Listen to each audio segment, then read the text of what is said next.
Kikosi cha wachezaji 12 cha timu ya taifa ya raga ya wachezaji 7 kila upande Kenya Shujaa kitakachoshiriki mashindano ya Challenger Cup kule Dubai kimezinduliwa hii leo. George Oro ambaye alikosa michuano ya Safari Sevens anarejea kikosini akiziba pengo lake Haman Humwa.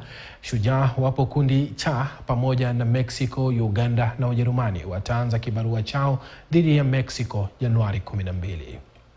Prepared well. We took a short holiday during the Christmas holiday, which most of you I know with your families, but for us we are here training hard, preparing for the Challenger series, and I believe we've prepared enough. We've prepared well. For us, I believe taking a game at a time will be crucial, and taking each and every single game as a final. That is what we are looking up to. Don't underrate any team.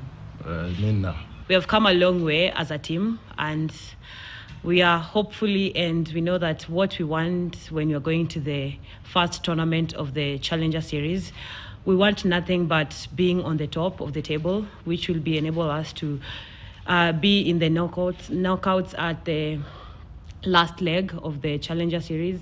And our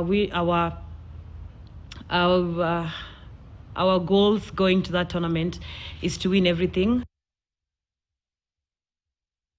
Mabao ya Armando